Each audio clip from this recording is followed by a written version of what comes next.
दोस्तों, स्वागत है आपका हमारे चैनल पर। आज हम बात करेंगे एक ऐसी वीरांगना की जिसने ब्रिटिश साम्राज्य की नींव हिला दी। वह थी बेगम हजरत महल, अवध की रानी। 1857 की क्रांति की धधकती ज्वाला, एक गरीब घर की लड़की से लेकर युद्ध भूमि पर हाथी की सवारी करने वाली सेनापति तक का सफ़र। क्या आप जानते हैं, वह भारत की पहली महिला स्वतंत्रता सेनानी मानी जाती हैं, जिन्होंने न सिर्फ अवध को आज़ाद कराने की लड़ाई लड़ी बल्कि हिंदू मुस्लिम एकता की मिसाल कायम की। इस वीडियो में हम उनके जीवन के हर महत्वपूर्ण पहलू को कवर करेंगे। उनकी जन्म से लेकर मृत्यु तक की कहानी, 1857 की क्रांति में उनकी भूमिका और उनकी अमर विरासत। अगर आप इतिहास प्रेमी हैं तो ये वीडियो आपके लिए है। बेगम हजरत महल का जन्म लगभग 1820 के आसपास उत्तर प्रदेश के फैजाबाद में हुआ था। उनका असली नाम मोहम्मदी खानम था। वह एक गरीब सैयद परिवार से ताल्लुक़ रखती थीं।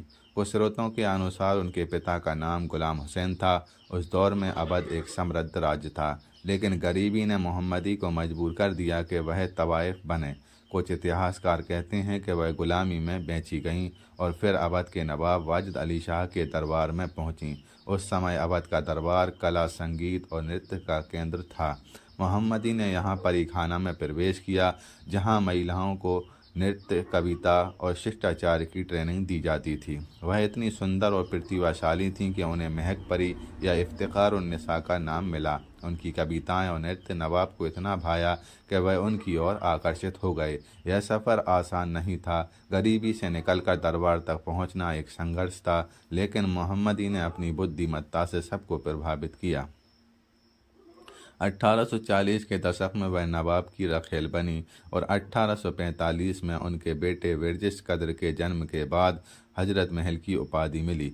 अब वह बेगम हजरत महल बन चुकी थीं, अवध की रानी। हालांकि नवाब की कई पत्नियां थीं और कुछ समय बाद बेगम को तलाक दे दिया गया, लेकिन वह दरबार में प्रभावशाली बनी रहीं। उनके जीवन का यह हिस्सा हमें सिखाता है कि किस्मत बदली जा सकती है अगर हौसला हो। अवध का नवाब वाजिद अली शाह एक कवि, संगीतकार और नृत्य प्रेमी था। उनका दरबार परी महल से सजा था, जहां बेगम हजरत महल जैसी महिलाएं प्रदर्शन करती थीं। बेगम ने नवाब से विवाह किया, हालांकि एक कॉन्ट्रैक्ट मैरिज थी। उनके बेटे विरजिश कद्र का जन्म उनके जीवन का टर्निंग पॉइंट था। अब वह सिर्फ एक तवाइफ नहीं बल्कि राज परिवार की सदस्य थीं। दरबार में उनका जीवन विलासिता से भरा था, संगीत सभाएं, कविता पाठ और राजसी ठाठ। लेकिन बेगम सिर्फ सौंदर्य नहीं, बुद्धिमत्ता की भी मिसाल थीं। वह राजनीति समझती थीं और नवाब के फैसलों में उनकी राय मायने रखती थीं। दुर्भाग्य से 1856 में सब बदल गया। British east India company Awadh पर नज़र रखे हुए थी। नवाब पर कर्ज था और डॉक्ट्रिन ऑफ लेफ्ट के तहत उन्होंने अवध को हड़प लिया। 7 फरवरी 1856 को अवध का विलय कर लिया गया और नवाब को कलकत्ता के मेटिया बुर्ज में निर्वासित कर दिया गया। बेगम हजरत महल ने नवाब के साथ जाने से इनकार कर दिया। वह लखनऊ में ही रहीं और अपने बेटे के साथ और अवध की रक्षा की ठान ली।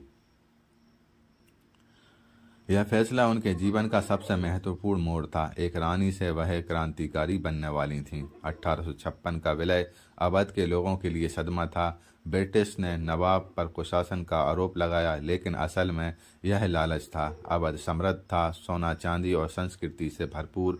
विलय के बाद ब्रिटिश ने स्थायी अधिकारियों को हटा दिया और धार्मिक भावनाओं को ठेस पहुंचाई।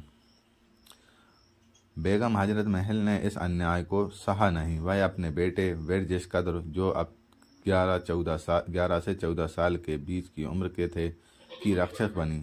ब्रिटिश प्रतिनिधि सी कवरली जैक्सन ने उन्हें अपमानित किया, जिससे गुस्सा भड़का और 1857 में जब सिपाहियों की बगावत शुरू हुई, कारतूसों पर चर्बी की अफवाह से तो अवध भी उबल पड़ा।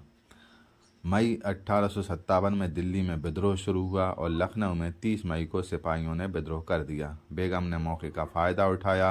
उन्होंने लोगों से अपील की और हिंदू मुस्लिम एकता की वकालत की। 1857 की क्रांति भारत की पहली स्वतंत्रता संग्राम थी और बेगम हजरत महल इसमें अवध की धुरी बनी। 5 जुलाई 1857 को उन्होंने अपने बेटे विरजिश कद्र को अवध का बाली घोषित किया और खुद रीजेंट बनी। लखनऊ पर कब्जा कर लिया गया और ब्रिटिश रेजिडेंसी को घेराबंदी कर दी गई। बेगम ने एक उच्च स्तरीय समिति बनाई। शरफुद्दौला को प्रधानमंत्री, राजा जयलाल सिंह को कलेक्टर नियुक्त किया गया। उन्होंने 1,80,000 सैनिकों की फौज इकट्ठी की और लखनऊ के किले को मजबूत किया। उनके सहयोगी थे मौलवी अब्दुल्ला शाह, नाना साहिब, रानी लक्ष्मीबाई और बख्त खान। घेराबंदी जून से सितंबर 1857 तक चली। बेगम युद्ध भूमि पर हाथी की सवारी कर सैनिकों का हौसला बढ़ाती थीं। उन्होंने घोषणाएं जारी की कि ब्रिटिश को धार्मिक हस्तक्षेप और राज्य हड़पने के लिए कोसा। एक प्रसिद्ध घोषणा में उन्होंने कहा कि ब्रिटिश ने हमारे राज्यों को छीना, हमारी धार्मिक स्वतंत्रता पर हमला किया, हम एकजुट होकर लड़ेंगे। नवंबर 1857 में ब्रिटिश जनरल कॉलिन कैम्पबेल ने घेराबंदी तोड़ी, लेकिन बेगम नहीं रुकी। उन्होंने गोरिल्ला युद्ध जारी रखा। मार्च 1858 में ब्रिटिश ने लखनऊ पर फिर कब्जा कर लिया, लेकिन बेगम भाग गईं और 1859 तक लड़ती रहीं।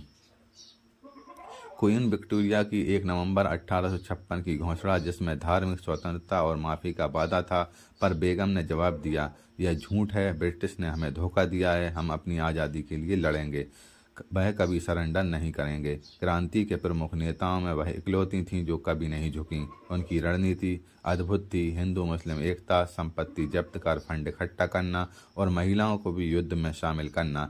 नाना साहिब के साथ उन्होंने शाहजहाँपुर पर हमला किया, लेकिन नेपाल के जंग बहादुर राणा की गोरखा फौज ने ब्रिटिश की मदद की और बेगम को पीछे हटना पड़ा।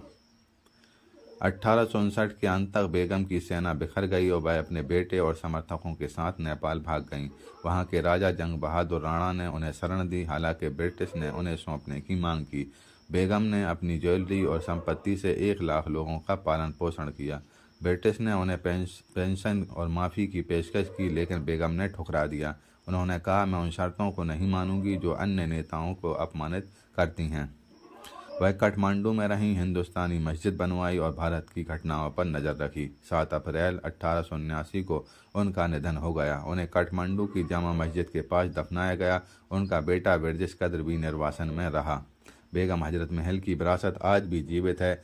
1962 में लखनऊ के ओल्ड विक्टोरिया पार्क में उनका स्मारक बनाया गया। 1984 में भारत सरकार ने उनके सम्मान में डाक टिकट जारी किया। हजरतगंज का नाम उनके नाम पर है। वही महिलाओं के लिए प्रेरणा है। गरीबी से उठकर नेतृत्व तक उनकी कहानी सिखाती है कि साहस से इतिहास बदला जा सकता है। 1857 की क्रांति में उनकी भूमिका हमें एकता और स्वतंत्रता की कीमत बताती है। तो दोस्तों, कैसी लगी ये कहानी कमेंट में ज़रूर बताएं। मिलते हैं अगली वीडियो में।